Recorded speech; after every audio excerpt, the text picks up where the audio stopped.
నమస్తే, welcome two times today news. రాజ్యాంగం మార్చి వేయకముందే భారతీయ voter మేల్కోవాలని, ప్రజాస్వామ్యం కోల్పోతే బానిసత్వం తథ్యమని, మతోన్మాదులను ఓడించడానికి ప్రతి ఒక్కరూ సిద్ధం కావాలని సెక్యులర్ సోల్జర్స్ ఆఫ్ ఇండియా నాయకులు పులుగుజ్జు సురేష్ పిలుపునిచ్చారు. మతోన్మాదుల ఓటమి కోసం, ప్రజాస్వామ్య రక్షణ కోసం సెక్యులర్ సోల్జర్స్ నాయకత్వం కృషి చేస్తుందని తెలిపారు. మిత్రులారా, భారతదేశంలో మైనారిటీల మీద చాలా ఘోరమైన సంఘటనలు జరుగుతున్నాయి.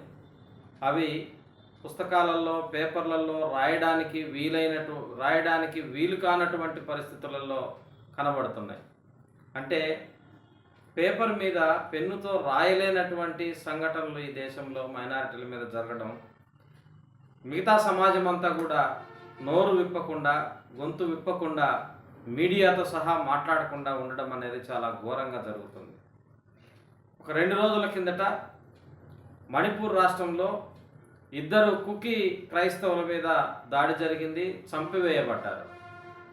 వాళ్ళ ప్రాణాలని, వాళ్ళ మానాలని, వాళ్ళ జీవితాలని పౌరులు వాళ్ళంతటా వాళ్ళే కాపాడుకోవాల్సినటువంటి దుస్థితి ఏర్పడింది.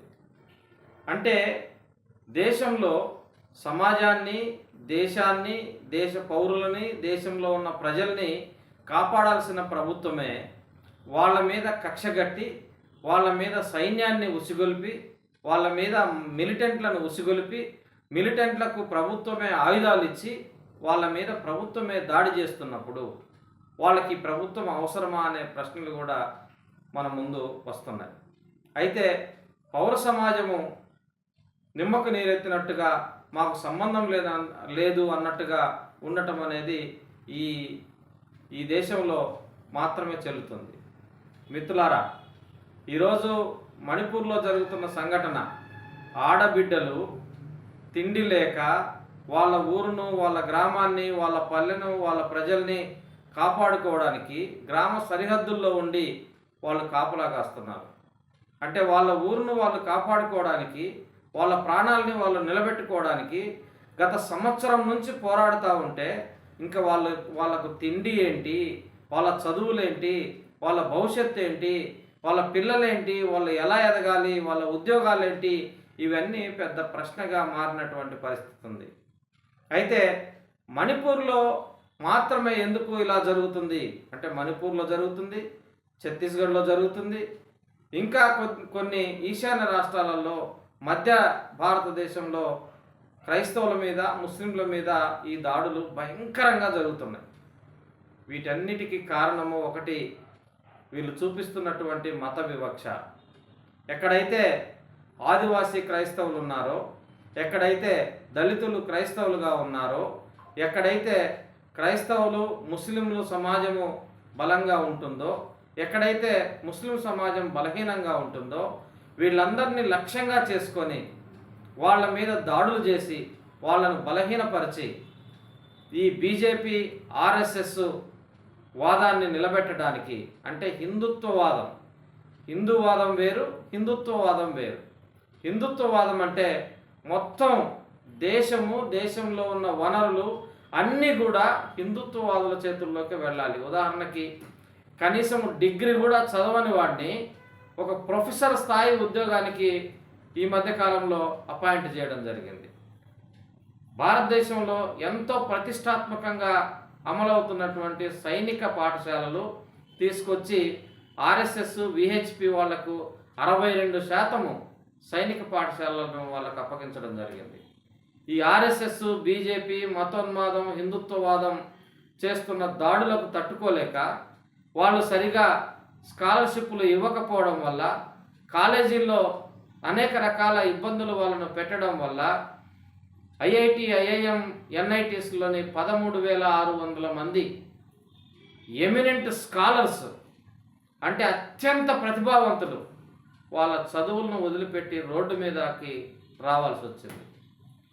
మిత్రులారా, ఇది కేవలము క్రైస్తవులు, ముస్లింలు, ఆదివాసుల మీదనే దాడులు జరుగుతున్నాయి, మాకేం కాదులే, మేమంతా హాయిగా ఉండొచ్చులే అని మీరు అనుకుంటున్నారేమో. అదంతా అబద్ధం. ఈరోజు భారతదేశంలో ఏ డిపార్ట్మెంట్లోనైనా సరే అత్యున్నత స్థాయి పదవులను అపాయింట్ చేస్తున్నది కేవలం 3% ఉన్న బ్రాహ్మణులను మాత్రమే అపాయింట్ చేస్తున్నారు. మిగతా కులాలను ఎవరిని కూడా అపాయింట్ చేయడం లేదు. అంటే దీని అర్థం హిందుత్వం అంటే బ్రాహ్మణవాదం, బ్రాహ్మణవాదం అంటే వనరులు కానీ, ఉద్యోగాలు కానీ, పరిపాలన కానీ మొత్తం బ్రాహ్మణులకే చెందాలి అనే ఉద్దేశంతో ఈ దేశంలో హిందుత్వవాదం అమలవుతుంది. మిత్రులారా, ఈరోజు ఇప్పుడు జరగబోతున్న ఎన్నికలు రాబో 200 సంవత్సరాల భవిష్యత్తును నిర్ణయించబోతున్నాయి. ఎందుకంటే సాధారణంగా మన దేశంలో జరిగే ఎన్నికలు ఒకసారి ఎన్నిక జరిగితే 5 సంవత్సరాల వరకు మాత్రమే వాళ్ళ అధికారం ఉంటుంది. అయితే ఈ నరేంద్ర మోడీ నాయకత్వంలో ఆర్ఎస్ఎస్ అమలు చేస్తున్న మతోన్మాద సిద్ధాంతాలను పరిశీలిస్తే ఒక దేశం, ఒక సంస్కృతి, ఒక మతం, ఒక దేవుడు, ఒక నాయకుడు. అంటే ఒక దేశం అంటే అది హిందూ దేశం అని, ఒక మతం అంటే అది హిందూ మతం అని, ఒక నాయకత్వం అంటే అది నరేంద్ర మోడీ నాయకత్వం అని, ఒక సంస్కృతి అంటే అది హిందుత్వ సంస్కృతి అని, ఒక భాష అంటే అది హిందీ భాష అని, ఈ రకంగా అంటే బహుళ సంస్కృతులు, విభిన్న సంస్కృతులు, విభిన్న సంప్రదాయాలు, అనేక మల్టీలింగ్వల్ అంటే అనేక భాషలు, బహుళ భాషలు కలిగిన ఈ దేశాన్ని ఏక నాయకత్వం కింద, నియంతృత్వ పరిపాలన కిందకి తీసుకురావడమే నరేంద్ర మోడీ ఆర్ఎస్ఎస్ యొక్క ఉద్దేశం. అంటే వాళ్ళు పదే చెప్తున్నారు, మళ్ళీ మేము అధికారంలోకి వస్తాము, వచ్చిన తర్వాత రాజ్యాంగాన్ని తొలగిస్తాము. రాజ్యాంగం తొలగిస్తాము అని అంటే ఎవరికి అర్థం కావడం లేదు. మిత్రులారా, రాజ్యాంగాన్ని తొలగించడం అంటే ప్రజాస్వామ్యాన్ని లేకుండా ఖతం చేయడము. ప్రజాస్వామ్యం లేదు అని అంటే మనిషికి స్వేచ్ఛ లేదు, మనిషికి హక్కులు ఉండవు, మనిషికి ఉద్యోగాలు ఉండవు. మనిషిని అంటే సంక్షేమ భారతదేశాన్ని నియంతృత్వ భారతదేశంగా మార్చేటువంటి ప్రక్రియ 2024-30 తర్వాత మొదలవుతుంది.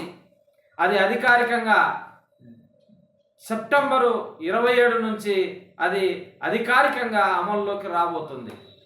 కాబట్టి ఓటర్లు జాగ్రత్తగా ఉండాలి.